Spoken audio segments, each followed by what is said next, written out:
Boa parte das pessoas que têm toque são mulheres e 65% dos casos é genético, né? Érica Gonçalves, psicóloga, especialista em neuropsicologia, mestre em psicologia da saúde. O prognóstico da doença e o quadro do toque, ele é especificamente, predominantemente falando, né, os pensamentos obsessivos e as compulsões, né, que são os rituais. Então, boa parte das pessoas que têm toque, né, elas têm um prejuízo tanto nos pensamentos obsessivos, que são aqueles pensamentos repetitivos, aqueles pensamentos intrusivos, aquelas imagens que chegam do nada, aquelas imagens também que perturbam, pessoas que pensam sobre coisas que podem acontecer e vão causando uma ansiedade tão desproporcional para essa pessoa que para que essa ansiedade possa ser diminuída, elas vão tendo algumas compulsões, que são alguns comportamentos. Sejam muito bem-vindos ao Café com Riso.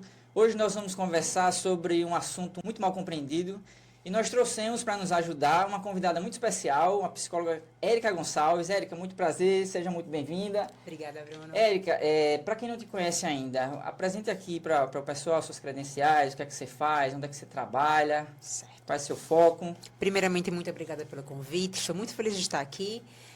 Eu sou Érica Gonçalves, sou psicóloga, neuropsicóloga, mestre em psicologia da saúde, amante da psicologia. Estou feliz por estar falando de uma temática tão importante e tão relevante nos dias de hoje.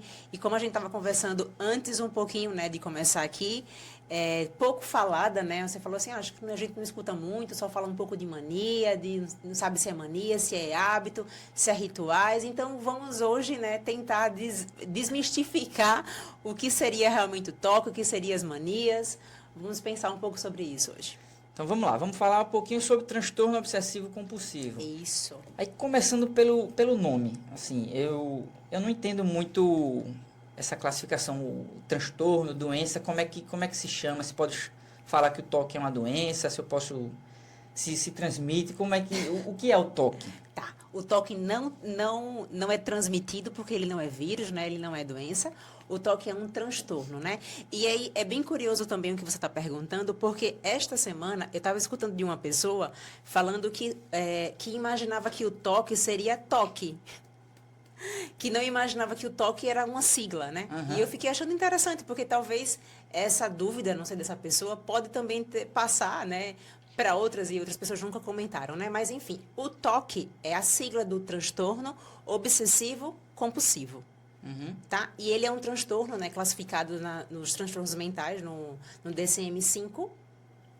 E pouco comentado, como você comentou, né? Mas ele faz parte dos transtornos de ansiedade. Transtorno de ansiedade. Isso. E como é que você, na sua experiência, como é que se diagnostica pessoas que possuem toque? Quem tem toque sabe que tem toque?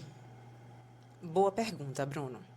Quem tem toque nem sempre sabe o que tem toque, né? E quem tem toque muitas vezes está sofrendo muito com os pensamentos obsessivos e compulsivos, que eu posso explicar melhor cada um dos dois, mas é difícil às vezes de saber se você tem toque e como descobrir isso sozinho, né? Uhum. Então, o toque, ele é uma condição psiquiátrica caracterizada por pensamentos obsessivos e por comportamentos que são as compulsões, que chamadas também de rituais.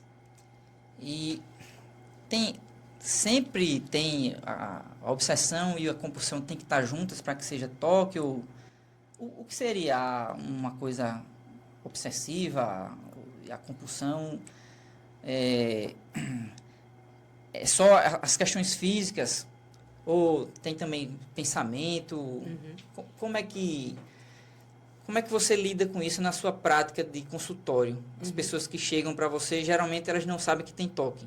Então, você, na sua prática, você vai fazendo o seu trabalho e descobre que ela tem e fala para ela? Isso.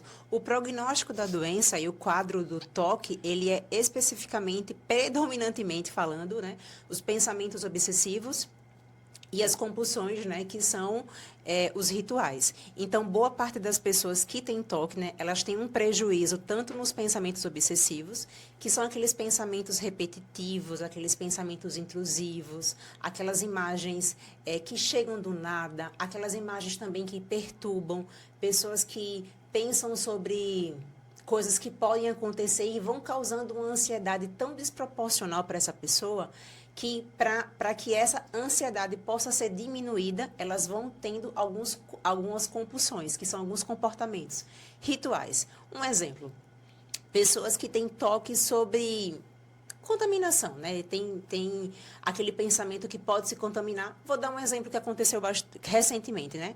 Quando veio o Covid, né? O vírus da Covid. Pandemia, né? Então, quando foi iniciado toda aquela coisa do Covid e tal, muitas pessoas que não sabiam, talvez, que tinham toque, né? Pode ter manifestado o toque justamente nesta situação, porque foi quando teve várias situações para a gente se cuidar, lavar a mão, higienização, passar álcool, usar água sanitária. Já havia um estímulo para essa limpeza e quem tem o toque... Então, quem tinha realmente uma grande predominância, né, tinha uma predisposição genética para ter o toque, com a chegada da Covid, ela pode ter desencadeado.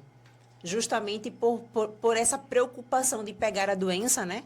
E dessa ansiedade que gera, né, os pensamentos. Os pensamentos obsessivos geram uma ansiedade muito desproporcional e prejudicial. Então, para que esta pessoa fique bem com esses pensamentos, é necessário que ela coloque as compulsões ou rituais para tentar se adequar a essa ansiedade, entende? Só que ela não entende que é um ciclo de manutenção bem disfuncional. Então, o que ela faz é uma forma dela se satisfazer alguma coisa que ela tem. Que ela quer... A pessoa que tem a compulsão, né, ela está fazendo isso para tentar diminuir o desconforto e a ansiedade do pensamento obsessivo. E você falou aí em pensamentos que vêm na cabeça. Sim. Aí eu já fiquei preocupado. Por quê, Bruno? Porque, assim, pensamentos que vêm, como é, assim, esse pensamento? A pessoa... Vem pensamentos aleatórios na cabeça de uma pessoa. Isso é uma coisa normal ou o pensamento ele precisa ser disfuncional? Como se diferencia, por exemplo, uma pessoa que tem toque de uma pessoa que tem uma mania, uma superstição? Como são esses pensamentos intrusivos? Tá, os pensamentos intrusivos, né, que também podem ser colocados às vezes como pensamentos obsessivos, e nem todo mundo que tem pensamento intrusivo também é bom lembrar que tem toque, né? Você está se identificando, Bruno?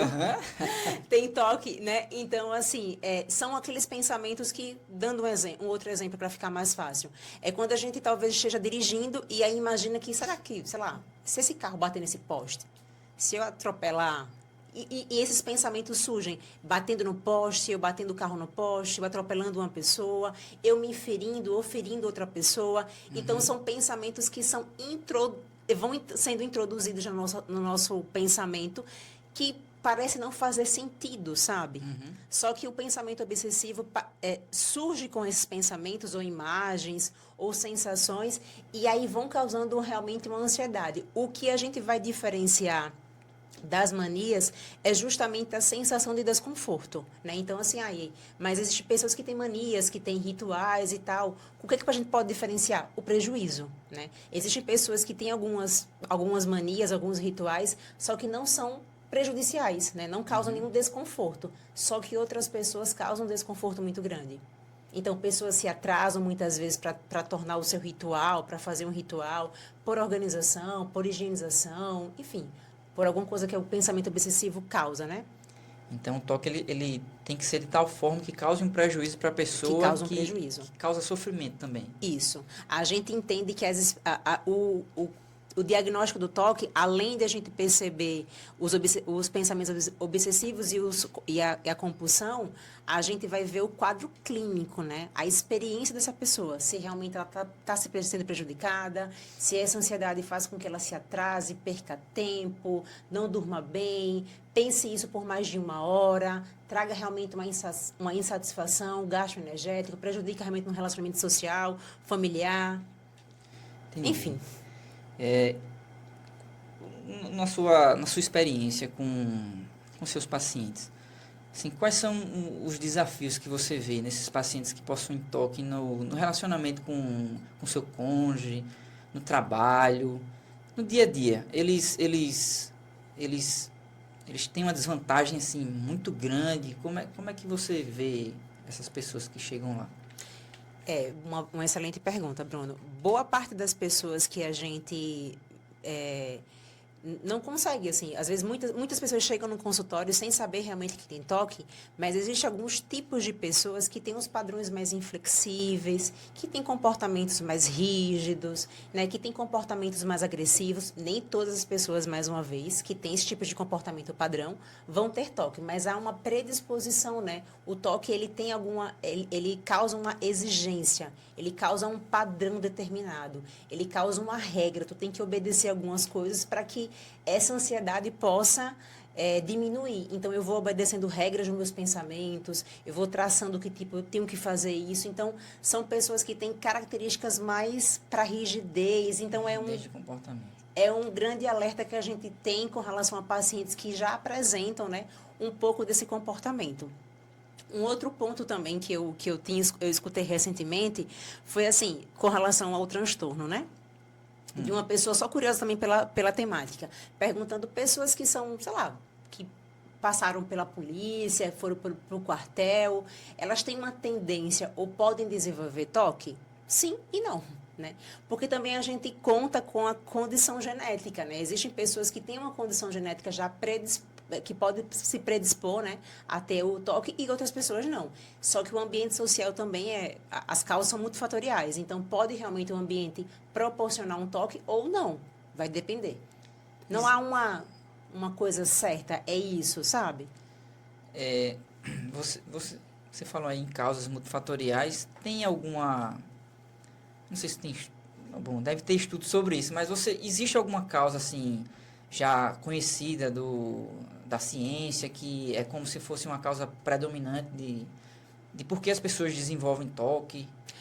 Os artigos mais recentes comentam que boa parte das pessoas que têm toque, a grande maioria são mulheres, os artigos mais recentes, né? Inclusive, antes de vir para cá, quando eu fui convidada, eu estava relendo alguns artigos, né? E um muito atualizado de 2023, falando que boa parte das pessoas que têm toque são mulheres, e 65% dos casos é genético, né? Os outros é ambiente, aprendizagem, enfim. 65% um percentual muito alto. É verdade. E você falou também aí que a questão existe uma rigidez de comportamento, né? E ambientes que possuem muitas regras. Sim. Tendem a facilitar quem já tem essa predisposição. Isso. E aí, assim, no nosso canal a gente também a gente quer trazer também uma perspectiva religiosa também. A gente pretende conversar com muitas pessoas sobre isso. E aí, quando você falou sobre regras, inevitavelmente veio na minha cabeça um ambiente de uma igreja. Sim. Em que as pessoas precisam se comportar com determinadas regras e as pessoas, enfim, têm a Bíblia como uma regra de fé e prática, mas eu queria saber se nesses ambientes, como é que fica também essa questão do toque, se lá também você enxerga como um local que pode, a depender de como você enxergue a vida, se isso pode atrapalhar, se a religião em si, se ela tem uma influência também. O toque ele está inserido em várias áreas, né? Não apenas nas áreas profissionais ou áreas de contaminação, organização, enfim, não é somente isso. Então, pode sim, né? A gente não tem como descartar a possibilidade de existir pessoas que têm toque num aspecto fé, de religiosidade. E é importante até a gente pensar sobre isso, né? Porque para que a gente possa realmente assim diferenciar o que seria aquela prática de fé, aquela coisa mais saudável de ter fé, espiritualidade, né? De comungar disso, ou ser realmente apenas um pensamento obsessivo, né? Acho que foi bem tu ter comentado sobre isso, muito bom. Mas é algo também para ser investigado, também até em alerta para as pessoas que são mais religiosas, né? Para saber se isso realmente é uma voz que escuta do lado da espiritualidade, a voz de Deus, como algumas pessoas falam, ou apenas a voz do pensamento obsessivo, né? Então, é algo também a ser tratado, que a gente sempre fala que o tratamento do toque é pautado na importância da terapia, né? Do autoconhecimento e também da farmacologia, se for necessário. Certo. Você falou em terapia e eu queria saber quais são as abordagens que têm uma eficácia maior no tratamento para toque. Na psicologia e também, a gente vê a questão médica também depois, mas No seu campo especificamente, tem alguma abordagem que é mais favorável do que outras? Sim, hoje a gente comenta muito que a terapia cognitivo comportamental é padrão ouro, né? A primeira linha para o tratamento. Ela trabalha com exposição, trabalha com prevenção de recaída, prevenção de respostas também, trabalha juntamente com o paciente para que ele possa enfrentar reestruturação de pensamentos, reestruturação cognitiva no geral, memória, enfim, é um trabalho muito detalhado, né? Assim, muito importante nesse processo.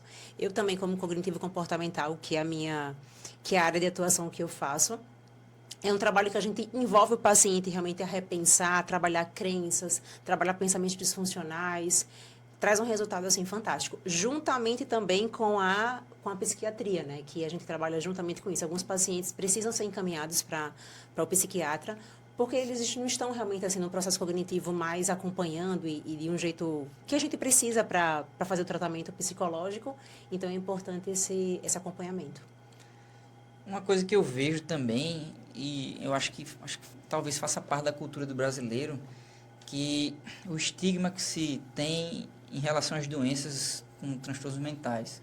E o grande preconceito da população em tomar medicamentos Sim. para transtornos mentais. E aí, em relação ao toque, o tratamento, ele necessariamente exige o uso de medicamentos ou ele pode ser também só a questão do tratamento do TCC, como você Sim. falou, ou ainda, se uma pessoa com toque, se ela pode Existe um mito que às vezes as pessoas falam, não, isso aí, se ela com força de vontade, ela consegue Sim, superar sim. isso aí.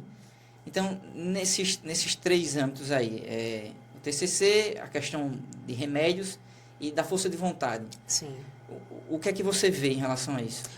Muito boa pergunta também, assim, é interessante falar sobre isso, porque boa parte das pessoas, não apenas com o transtorno TOC, né?